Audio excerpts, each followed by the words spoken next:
Assalamualaikum warahmatullahi wabarakatuh. Balik lagi dengan channel Fakta Kehidupan. Seperti biasa, sebelum kita mulai, kita absen dulu ya. Kalian bisa tuliskan di kolom komentar. Nah, bagi kalian semua yang lagi pada nonton, kita doakan semoga dipanjangkan umurnya, dimudahkan rezekinya, dan dimudahkan segala urusannya. Nah, seperti biasa nih, kali ini tuh ada sebuah kisah atau sebuah cerita dari salah satu subscriber kita yang udah ngirimin ke kita nih. Ini masih seputar tentang perselingkuhan, tentang masalah-masalah dalam berkeluarga, yang menceritakan bahwasanya aku rela dihamili demi menikah dengan pujaan hatiku.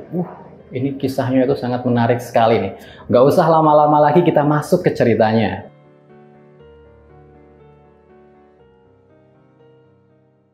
Seperti biasa, nama dan tempat kita rahasiakan atau kita samarkan untuk kepentingan bersama. Ya, sebut saja kisah ini tuh menceritakan seorang wanita bernama Lastri. Lastri ini tuh seorang wanita atau seorang gadis di desa yang menjadi kembang desa karena kecantikannya. Ditambah lagi, Lastri itu tuh adalah seorang anak dari kepala desa. Namanya itu tersohor, banyak yang kenal dia. Banyak pemuda-pemuda desanya itu yang ngejar-ngejar dia ataupun menaruh hati kepada dia, kepada Lastri ini. Tapi yang namanya cinta itu buta. Banyak cowok-cowok atau pemuda-pemuda kampung, bahkan dari luar kampung pun ada, ingin mempersunting si Lastri karena kecantikannya. Namun si Lastri malah justru menaruh simpati atau menaruh hatinya kepada seorang pemuda yang biasa aja. Bukan pemuda yang berasal dari keluarga yang tersohor atau ternama. Bahkan pemuda ini tuh kerjaannya pun belum jelas, serabutan gitu. Sebut saja pemuda ini namanya Pramono. Nah, Pramono ini kerjaannya itu kadang dia parkir, tukang parkir. Terus dia juga kadang kuli bangunan. Kadang-kadang juga kalau lagi nggak ada kerjaan, dia jadi pemulung. Cari barang-barang bekas, nanti ditaruh ke pengepul atau penadahnya. Walaupun demikian, Pramono itu pekerja keras. Banyak orang yang menggunjing dia karena pendidikannya yang tidak sekolah, karena dia orangnya nggak punya pekerjaan. Banyak yang menggunjing dia. Tapi Pramono itu memang orangnya tuh ulet, tekun, baik, sopan. Pokoknya tuh pemuda desa banget gitu loh. Lugu. Nah, keluguannya itu, ketulusannya Pramono ini, itu bikin si Lastri ini tuh terenyuh hatinya, tersentuh, dan menaruh hati kepada Pramono. Hubungan mereka ini, kedekatan mereka ini tuh banyak mengalami kencaman-kencaman. Bahkan teman-teman Pramono tuh ngomongin, kamu tuh pakai dukun apa sampai bisa dapetin si Lastri, anak kepala desa? Ya, Pramono bilang, aku nggak pakai dukun kok. Emang aku tuh nggak pernah maksain cinta aku, atau nggak pernah maksain cintanya si Lastri. Kami suka sama suka. Temennya bilang, kamu tuh nggak usah mimpi ketinggian. Mana mungkin orang tuanya setuju dengan hubungan mereka. Nggak mungkin loh, seorang anak kepala desa mau dipersunting oleh pemuda pengangguran yang kerjaannya belum jelas. Di sini tuh memang banyak yang pro kontra, banyak yang ngomongin. Ya katanya mimpinya ketinggian, katanya si Pramono pakai dukun dan sebagainya. Pokoknya udah banyak yang ngomongin lah. Nah, karena banyak yang gunjing, banyak yang ngomongin, tapi si Lastri sama si Pramono itu ya bersikeras bahwasannya mereka tuh ya suka sama suka, cinta sama cinta. Tidak ada faktor lain, tidak memandang harta ataupun memandang dia anak siapa. Omongan-omongan tetangga-tetangga dan teman-temannya ini pun akhirnya sampai rumor-rumornya ke telinganya Pak Kades atau bapaknya si Lastri ini, sebut saja namanya Pak Sugeng. Pak Sugeng tuh dengar bahwasanya anaknya tuh pacaran sama si Pramono. Pemuda nggak jelas arahnya kemana gitu loh. Ya walaupun memang Pramono itu terkenal jadi orang yang baik, jadi anak yang baik, pemuda yang baik. Nggak pernah neko-neko, dia tuh sopan sama yang lebih tua. Tapi kalau cuma menang baik aja, mau kasih makan apa anaknya? Mau taruh di mana mukanya? Anak kepala desa nikah sama orang pengangguran. Pak Sugeng berpikir seperti itu. Akhirnya Pak Sugeng pun yang mendengarkan cerita itu pun ngomong sama Lastri. Lastri, benar kamu punya hubungan sama pemuda ini. Bapak tahu dari mana? Kata Lastri. Ya orang warga-warga pada ngomong kok sama bapak, pada laporan. Orang-orang di balai desa pun ngomong begitu. Mau taruh mana muka bapak kalau kayak gini caranya? Emang bener kamu sama dia? Iya pak, Lastri suka sama dia. Lastri cinta. Lagian emang kenapa sih pak kalau Lastri sama dia? Kamu nggak mikir? Kamu tuh anak kepala desa, masa punya hubungan dengan orang pengangguran kayak gitu? Mau taruh di mana muka bapak? Kata Pak Sugeng. Mereka pun bertengkar. Lastri tetap bersikukuh mau menikah, mau melanjutkan hubungannya sama Pramono ini. Pertengkaran itu pun luar biasa. didengarkan oleh mamanya atau ibunya Lastri itu. Lastri nangis di kamar karena dimarahin bapaknya itu. Setelah pertengkaran itu, Pak Sugeng tuh putar otak, mikir gimana caranya anaknya Lastri itu, anaknya Sematawayang, biar bisa lepas dari Pramono atau bisa melupakan Pramono. Karena dia nggak mau ada hubungan dengan dia, nggak mau anaknya itu berhubungan dengan orang yang belum jelas. Akhirnya Pak Sugeng pun ngerayu Lastri agar Lastri mau lepas atau melepaskan si Pramono dan mau menikah dengan pemuda tetangga desa. Pemuda tetangga desa ini pun udah jadi PNS, juga baik, ganteng, nggak kalah ganteng dengan Pramono. Pak Sugeng pun menjodohkan Lastri dengan pemuda itu. Tapi Lastri yang besi kekeh itu nggak mau. Aku tetap maunya sama Mas Pramono, Pak. Kayak gimana pun caranya Bapak maksa aku tetap nggak akan mau, kata si Lastri. Lastri pun kala itu mengancam kepada bapaknya itu, Pak Sugeng. Kalau Bapak nggak mau merestuin hubungan kami, jangan salahkan aku kalau aku kabur bersama Mas Pramono. Dia tuh mau kawin lari, ngancam kayak gitu sama bapaknya. Bapaknya pun cuma menganggap bahwa Lastri itu cuma menggertak. Dimasukkanlah Lastri ke kamar dan dikunci. Tapi ternyata setelah dikunci pintunya sama Pak Sugeng itu, Lastri tidak kehabisan akal. Dia kabur dari rumah menuju rumahnya Pramono. Pramono yang sedang ada di rumah kala itu sendirian. Itu terkejut mendengar ketukan pintu dari luar. Ada tamu yang datang. Setelah dibuka ternyata Lastri membawa tas berisikan baju sambil menangis sesenggukan. "Kamu kenapa, Lastri?" tanya Pramono. Lastri pun disuruh masuk dan duduk di sofa. Akhirnya Lastri pun menceritakan bahwasanya Lastri itu dipaksa untuk menikah dengan pria lain. Menikah dengan pria yang dijodohkan Pak Sugeng itu. Akhirnya bercerita panjang lebar kepada si Pramono ini. Pramono ngomong bahwasanya tuh dia bingung. Memang yang dikatakan bapaknya atau Pak Sugeng itu benar. Pramono ini tidak memiliki masa depan, tidak memiliki pekerjaan tetap, dan tidak bisa membahagiakan si Lastri. Dia sadar diri bahwasanya memang derajatnya dia dengan Lastri itu berbeda jauh. Dia anak seorang kepala desa dan Pramono itu bukan siapa-siapa. Dia sadar diri di situ. Namun cinta Pramono itu ya tetap kuat, tetap merasakan cinta atau memiliki cinta kepada si Lastri. Demikian juga Lastri. Akhirnya di tengah kebingungan itu, si Pramono tuh kepikiran. Pramono itu ngomong, "Aku nggak tahu harus bagaimana lagi, Lastri. Kayaknya memang sulit untuk mendapatkan restu dari orang tuamu. Aku ada cara." "Cara apa, Mas? Katakan." "Apapun itu aku lakukan," kata si Lastri. "Yang penting tuh Lastri sama Pramono bisa menikah." Pramono pun usul, "Tidak mungkin bahwasannya restu orang tuamu akan diberikan begitu saja. Tapi ada cara. Bagaimana kalau kamu mengandung anakku? Dengan cara begitu, mungkin orang tua bisa merelakan atau mengizinkan, memberikan restu untuk kita menikah. Dan akhirnya kita bisa hidup bersama," usul Pramono. Lastri jujur agak kaget. Cara itu sedikit agak ekstrim. Namun memang tidak ada cara lain. Mau nggak mau, harus melakukan hal itu. Kalau mau, ingin bersama dan hidup bersama. Akhirnya Lastri pun menyetujui. Akhirnya, hari itu pun Lastri dan Pramono melakukan hubungan suami istri di luar nikah. Pak Sugeng yang tahu bahwasanya Lastri tidak ada di kamar, itu bingung, panik. Ini anaknya pasti kabur. Kemana ini?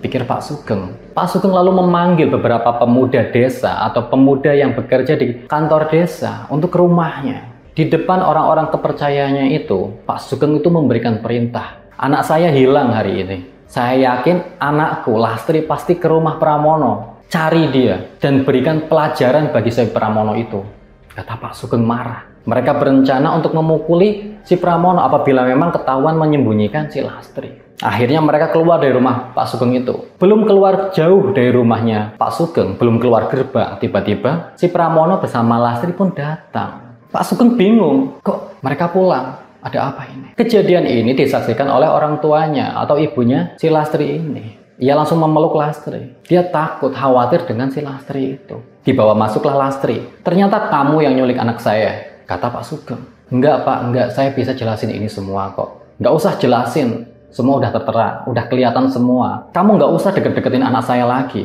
Apa maksud kamu menculik anak saya? Kamu mau nikah lari dengan dia?" "Maaf, Pak. Tadinya memang iya." Lastri datang ke rumah saya sambil nangis sambil bawa tas itu. Dia bilang dia ingin nikah lari atau kawin lari dengan saya. Tapi saya menolaknya. Ini tidak baik dan ini salah. Biarkan kamu bersama orang tuamu. Nanti pasti ada cara lain, kata si Pramono. Akhirnya Pak Sugeng pun, ya udah, anaknya juga udah pulang. Walaupun dia tetap marah, dia mengusir Pramono dengan keras. Pergi kamu, jauhi dia. Apabila kamu nanti ketahuan bersama dia lagi dengan anaknya si Lastri, kamu pasti akan mengalami hal yang tidak terduga. Ancam Pak Sugeng ini kepada Pramono. Pramono pun hanya diam saja dan pergi dari rumah Pak Sugeng. Hari demi hari, Lastri itu selalu dikurung di rumah terus, nggak boleh keluar-keluar. Bahkan si Pak Sugeng itu nyuruh pemuda-pemuda desa atau orang-orang kepercayaannya apabila melihat si Lastri dengan si Pramono ini langsung segera laporkan kepada Pak Sugeng, akan dikasih hadiah katanya. Hari demi hari, minggu demi minggu akhirnya terlewati. Si Lastri yang stres, keadaannya itu memburuk. Dia udah jadi kurus, nggak seger kayak dulu lagi, nggak cantik kayak dulu lagi. Dan dia pun sering mengalami mual-mual. Melihat keadaan anaknya itu, Pak Sugeng memang keras orangnya. Tapi dia itu sayang kepada anaknya sematawayang itu. Akhirnya dipanggillah dokter untuk memeriksa si Lastri itu. Tapi setelah diperiksa, Pak Sugeng malah terkejut. Hasilnya si Lastri hamil. Yang bener aja dok, anak saya itu di rumah terus. Kok bisa hamil? Lagian dia nggak pernah pergi malam, keluar malam. Dia tuh orang baik, anak baik. Mana mungkin anak saya hamil? Sambil marah-marah, maki-maki si dokter itu, Pak Sugeng. Disuruhlah dokter itu untuk meriksa lagi. Katanya periksaannya nggak benar, kata Pak Sugeng. Tapi si dokter itu menjelaskan bahwasannya dia itu nggak mungkin salah memeriksa si Lastri ini. Pak Sugeng yang kebingungan pun akhirnya ngomong sama si Lastri. Bener kamu hamil? Iya Pak, aku hamil. Akhirnya Pak Sugeng kepikiran. Hari itu, waktu kejadian, Lastri ini tuh pergi sama si Pramono. Apa itu anak Pramono? Tanya Pak Sugeng kepada anaknya itu. Iya Pak, ini anaknya Mas Pram. Pak Sugeng pun gak habis pikir, mau ditaruh mana mukanya. Anaknya hamil di luar nikah. Dan pemuda mana yang mau menikahi dia dengan keadaan dia sudah hamil. Dia tuh bingung. Akhirnya gak ada pilihan lain selain menikahkan si Pramono dengan si Lastri anaknya. Akhirnya digelar pernikahan itu dengan terpaksa oleh Pak Sugeng. Acara pernikahan itu tidak terlalu mewah, bahkan tertutup. Namun keadaan itu sangat sakral dan nyaman untuk kedua mempelainya. Akhirnya hubungan Pramono dan Lastri ini berujung juga di pernikahan. Akhirnya dia dipersatukan oleh ikatan keluarga. Pak Sugeng yang walaupun tidak menyetujui pernikahan itu, serasa tidak ikhlas, namun tidak ada pilihan lain. Akhirnya ya memutuskan untuk pasrah. Mungkin ini jalannya. Dia tetap sayang kepada anaknya si Lastri ini. Akhirnya Pak Sugeng menghadiahkan sebuah rumah yang tidak terlalu jauh dari rumah Pak Sugeng. Memang beda desa aja, tangga desa. Di sana untuk si Pramono sama si Lastri ini untuk ditempati. Karena dia nggak mau anaknya itu hidup serba kekurangan di gubuknya Pramono. Dan dia juga tahu pekerjaannya Pramono itu seperti apa. Dan penghasilannya kira-kira seberapa dia tahu semua. Dan si Pak Sugeng itu setiap bulannya itu mengirimi uang. Dia takut anaknya itu kekurangan. Butuh apa-apa untuk kehamilannya, untuk janinnya itu, untuk cucunya. Dia nggak punya. Takutnya seperti itu. Akhirnya setiap bulan Pak Sugeng itu mengirimi atau menaruh uang, memberikan uang kepada si Pramono itu untuk si Lastri. Tiap bulan seperti itu. Keluarga Lastri dan Pramono itu begitu mesra, begitu bahagia. Pramono tetap menjalani aktivitas seperti biasa. Kadang-kadang dia servis elektronik, kadang-kadang dia kuli bangunan, ya seperti itulah. Dia tetap ingin bertanggung jawab dan menafkahi istrinya itu yang tengah hamil. Istrinya tengah hamil ini, dia tuh suka ngidam dan suka manja kepada Pramono. Sedikit-sedikit mas, sedikit-sedikit mas, mas minta beli ini, mas tolong ini. Selalu begitu. Pramono yang tiap hari seperti itu akhirnya sedikit merasa bosan kepada istrinya. Kok jadi rewel? Kok jadi manja banget kayak gini? Padahal dia juga kerja, sibuk gitu. Kerjaan ini uangnya juga buat dia juga, buat istrinya. Tapi istrinya tuh rewel. Dan makin hari itu istrinya tuh yang tadinya cantik itu makin ya nggak keurus. Nggak bisa cantik kayak dulu lagi. Si Pramono itu merasakan hal yang kayak gitu. Makin bosan dengan istrinya. Pada suatu hari ketika itu panas, si Lastri itu tuh ngomong, mas tolong belikan kelapa muda di perapatan sana. Saat itu si Pramono itu lagi benerin mesin cuci, lagi servis mesin cuci. Ya nantilah sayang, aku kan lagi sibuk ini, bentar ya, kata Pramono. Ya udahlah sayang, cepetan beliin, aku maunya sekarang. Paksa si Lastri. Akhirnya ya udah deh, dibeliin gitu. Akhirnya pergi naik motor, beli es kelapa muda itu di perapatan. Sampainya di perempatan, ternyata es kelapa mudanya itu udah habis. Yang dagang lagi mana ya? Kata Pramono, coba mas dicari aja ke tetangga sebelah, di desa sebelah kayaknya ada yang jualan juga, kata si pedagang es kelapa muda itu. Ya udah, Pramono nyari, nyari, sampai ya lumayan jauh dari rumahnya. Tapi nggak ada, nggak ketemu terus. Akhirnya dia lihat di persimpangan depan gang, ternyata ada orang jualan es kelapa muda. Disamperinlah ke sana. Setelah Pramono sampai di sana, ternyata yang dagang itu seorang wanita. Wanita cantik yang kurang lebih umurnya tidak jauh dari Pramono. Dalam pikirnya Pramono, wah tadi aku habis dimarah-marahin istri malah ketemu bidadari di sini, kata Pramono. Akhirnya Pramono pun memparkir sepeda motornya, ia pun pesan es kelapa muda. Neng, beli es kelapa mudanya 1 ya, kata Pramono. Oh iya, mau dibungkus atau minum di sini ya? Dibungkus aja Neng. Akhirnya Pramono pun duduk di situ, melihat gadis cantik itu yang sedang melayaninya. Akhirnya mereka pun berkenalan. Neng, udah lama jualan di sini? Oh iya, saya jualan di sini kurang lebih ya udah 2 tahunan mas. Si perempuan itu, namanya siapa? Saya Anita. Usut punya usut, setelah mereka berbicara, si Anita ini pun ternyata seorang janda anak 1. Tapi badannya masih bagus, jauh berbeda dengan istrinya. Nah, akhirnya si Pramono pun pulang, memberikan es kelapa muda yang dipesan istrinya itu. Setelah meminum es kelapa muda itu, si Lastri ngomong, kok es kelapa mudanya beda ya mas? Ah, apanya yang beda? Bukannya di mana-mana es kelapa muda ya sama rasanya gitu-gitu aja, kata Pramono. Pramono sedikit agak panik, karena yang dipesan itu bukan es kelapa muda itu. Terus si Lastri bilang, ya kayak lebih enak aja, lebih seger, kata si Lastri. Pramono pun bersyukur, alhamdulillah ternyata si Lastri suka gitu. Takutnya dia nggak suka, terus jadi pertengkaran lagi. Dia tuh males ribut pokoknya Pramono itu. Pramono pun akhirnya lanjut kerja lagi. Si Lastri itu ternyata setiap harinya tuh minta es kelapa muda itu. Katanya tuh ketagihan, seger, suka aja gitu. Minta dibeliin lagi, minta dibeliin lagi. Dan si Pramono itu pun dengan senang hati menuruti apa maunya istri. Ya si Pramono gimana mau nggak suka gitu loh. Karena dia akan ketemu dengan cewek yang cantik itu lagi. Tiap hari seperti itu. Tiap hari ketemu, tiap hari ketemu, tiap hari ketemu. Akhirnya mereka berdekatan. Suka bareng gitu loh. Bahkan kalau kadang disuruh beli es kelapa muda itu hampir 2 jam nggak pulang si Pramono itu. Si Lastri sampai capek nungguinnya. Ternyata si Pramono sama si Anita itu makin dekat. Kedekatan mereka pun dilihat sama orang-orang. Dikiranya mereka itu sepasang suami istri atau pacaran begitu. Pernah pada suatu hari si Lastri itu udah nggak mau lagi minum es kelapa muda. Tapi malah si Pramono ini maksa. Udahlah beli aja nggak apa-apa, aku beliin deh nggak apa-apa ya, aku beliin. Lah buat apa lagi mas? Aku udah nggak mau, aku udah nggak pingin. Ya nggak apa-apa lah. Buat kesehatan kamu juga air kelapa kan bagus. Lagian aku nggak mau nanti anak kita tuh ngiler, kata si Pramono. Lastri pun merasa bahagia gitu. Ternyata si suaminya itu sangat memperhatikan kandungannya, memperhatikan istrinya, kesehatan istrinya. Dia nggak mau terjadi apa-apa kepada istrinya itu.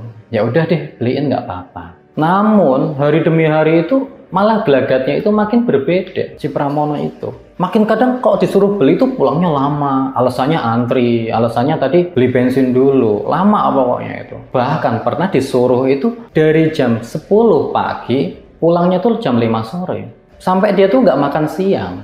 Yang aturannya dia tuh makan siang bareng istrinya, itu nggak makan siang, dia melewatkan jam makan siang bareng istrinya. Dia pun bingung gitu loh. Si Lastri bingung, suaminya ini kenapa? Takut, khawatir ada apa-apa terjadi kepada suaminya itu. Akhirnya si Lastri yang nggak ada motor atau kendaraan lain di rumahnya itu bingung mau nyusulin kemana, nggak ada kendaraan, pakai apa. Akhirnya dia nelpon orang tuanya atau mamanya, nelpon ibunya, bilang cerita keluh kesahnya yang terjadi kepada suaminya Mas Pramono itu. Ibunya pun hanya mensupport, ya udah sabar, nggak apa-apa, tenang aja, nggak terjadi apa-apa kok. Mungkin ini ujian kamu saat mengandung. Kamu yang tenang aja, yang sabar aja. Jangan sampai terjadi hal-hal yang tidak diingin kepada janinmu, kepada kesehatanmu. Sekarang kamu pikirannya positif aja. Support orang tuanya, support ibunya si Lastri ini kepada Lastri. Akhirnya si Pramono pun pulang jam 5 sore. Lastri pun marah. Dia tuh nggak bawa bungkusan es kelapa muda yang tadi katanya mau beli itu. Dari mana aja kamu mas, jam segini baru pulang. Terus mana es kelapa mudanya? Pramono malah balik marah. Kamu nggak usah cerewet deh, nggak usah ribut. Kamu di rumah aja kok rewel. Udah diem, aku tuh capek hari ini. Aku pengen istirahat dulu. Kok dia yang balik marah? Sambil membentak si Lastri. Yang notabene orang tua Lastri aja nggak pernah bentak dia. Nggak pernah marah-marah sama si Lastri. Tapi ini Pramono itu kok berani marah-marah kayak gitu. Lastri pun nangis. Keesokan harinya terjadi lagi si Pramono pergi tanpa izin. Dan di jam yang sama, akhirnya si Lastri itu memutuskan untuk mengikutinya dari belakang menggunakan motornya tetangga yang ia pinjam. Lastri mengikuti dari jauh. Akhirnya si Pramono berhenti di sebuah warung es kelapa muda. Si Lastri pun tidak berpikiran yang aneh-aneh. Oh, ternyata dia memang beli es kelapa muda. Selama ini dia nggak bohong. Tapi semakin ia dekat dengan warung itu, si Lastri itu semakin lihat bahwasanya suaminya malah bermesraan dengan wanita lain. Kok malah bermesraan dengan wanita penjaga warung atau yang punya warung es kelapa muda itu? Sakit hatilah si Lastri ini melihat kemesraan mereka, berangkul-rangkulan, peluk-pelukan gitu. Akhirnya Lastri pulang sambil menangis. Ia pulang ke rumah orang tuanya. Ia ceritakan semuanya kepada orang tuanya itu. Ia pun minta maaf bahwasanya kenapa dulu dia tidak nurut sama orang tuanya. Kenapa malah milih menikah dengan laki-laki yang memang tidak bisa dipercaya omongannya. Dan dia minta maaf bahwasanya si Lastri ini dulu termakan oleh cinta. Termakan oleh manisnya cinta itu, terlalu dimabukkan oleh cinta. Akhirnya si Lastri minta maaf dan orang tua yang mendengarkan semua cerita anaknya itu, ia marah bukan main. Ia segera mengurus perceraian si anaknya ini. Si Lastri pun ingin bercerai dengan si Pramono itu. Karena bapaknya itu yang ngurusin di desa, atau kepala desa, itu sangat mudah, cepat ngurusnya. Dan Pramono tahu bahwasannya istrinya nggak ada di rumah dan ternyata pulang ke rumah orang tuanya dan menginginkan mereka bercerai. Pramono pun panik. Selama ini yang menghidupi mereka itu ya orang tuanya, uang dari mereka. Rumah ini juga rumahnya orang tuanya si Lastri. Terus kalau aku cerai dengan dia, aku mau hidup di mana? Aku kembali miskin lagi, kata si Pramono. Dan dia juga tidak bisa melanjutkan hubungannya dengan Anita, si pedagang es kelapa itu, karena dia udah nggak punya uang lagi. Akhirnya si Pramono itu pun minta maaf, sujud di depannya si Lastri, bahwasanya dia hilaf, maafkan saya, kata si Pramono. Si Lastri yang udah terlanjur sakit hati tidak mau nerimanya, nggak mau kembali lagi dengan si Pramono. Akhirnya surat perceraian itu pun akhirnya dilayangkan. Akhirnya si Lastri dan Pramono resmi bercerai. Pramono kembali lagi hidup susah, jadi tukang parkir, jadi kuli bangunan, dan jadi tukang servis. Tapi tidak seperti dulu. Sekarang udah nggak banyak lagi yang percaya dengan Pramono setelah kejadian itu. Si Lastri pun akhirnya melahirkan seorang anak. Dan dia sekarang udah menikah dengan PNS yang dulu diaju-ajukan atau dijodohkan dengan dia. Nah, begitulah kisahnya. Semoga kita semua bisa mengambil hikmah dan nilai-nilai hidup di dalamnya untuk menjadikan contoh di kehidupan kita. Nah, bagi kalian yang ingin mengirimkan kritik dan saran yang membangun untuk fakta kehidupan, bisa dikirim lewat kolom komentar. Dan kalian yang punya cerita-cerita atau kisah-kisah unik yang ingin dibawakan, kalian bisa kirimin lewat WA, Instagram, atau di bawah ini ya. Nah, cukup sekian dari kami. Tunggu video-video berikutnya. Wassalamualaikum warahmatullahi wabarakatuh.